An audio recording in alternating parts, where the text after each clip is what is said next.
Il y a deux facteurs à prendre en compte. Le premier, c'est que cette vidéo ne percera pas. Et la deuxième, c'est qu'il est 2 heures du matin. Donc je fais cette vidéo en connaissance de cause. Je voudrais délivrer un message à l'humanité et à l'ensemble des personnes qui regardent ce TikTok. Je m'appelle Théo, j'ai 28 ans. Comme vous voyez, j'ai une main un peu bizarre. C'est normal. À la naissance, j'ai subi un AVC qui a causé des dommages irréversibles. Je suis donc maintenant semi-paralysé à vie. Et depuis l'âge de mes 5 ans, je fais de l'épilepsie. J'ai un passé très difficile, rythmé entre l'hôpital, entre le harcèlement scolaire pendant toute ma scolarité, entre justement la discrimination en tout genre, et le harcèlement en tout genre d'ailleurs, le regard des gens, le jugement hâtif. Et pourtant, je suis toujours là à vous parler. C'est bien qu'il y a quelque chose qui s'est passé. Mes épreuves que j'ai subies, et que je subis encore au bout de 28 ans d'existence, c'est ce qui a forgé mon identité. Je fais ce message pour toutes les personnes différentes, toutes les personnes qui ont subi et qui subissent actuellement les mêmes choses que j'ai subies, que ce soit du harcèlement scolaire, que ce soit du harcèlement physique ou moral, du cyberharcèlement, de la discrimination scolaire, de la discrimination sociale ou au travail. Vous n'êtes pas seul.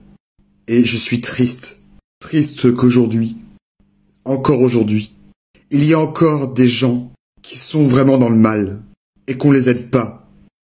C'est triste qu'on fasse subir ça à des enfants. Ça a une répercussion sur leur avenir. Est-ce que vous vous rendez compte un peu de ce que vous dites des fois? Est-ce que vous vous rendez compte que justement, avec votre regard insistant, avec vos mots crus, vous pouvez détruire des vies?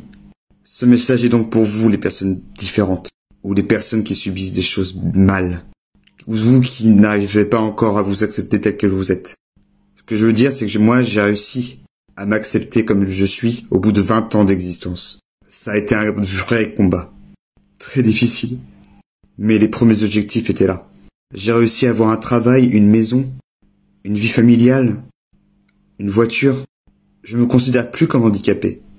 Bah si, des fois, bien sûr que oui. Je le suis, quand même. Mais ce que je veux dire, c'est que je suis bien intégré. Et que le harcèlement s'est diminué avec le temps. Dès le moment où j'ai commencé à m'accepter. Alors je sais que c'est très difficile. Comptez sur les autres. N'attendez pas justement qu'on vienne vous prendre la main. Demandez-la. Parlez des choses qui vont pas.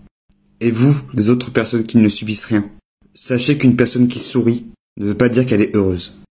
J'ai caché derrière mon sourire une dépression sévère pendant 9 ans. Et personne ne le savait.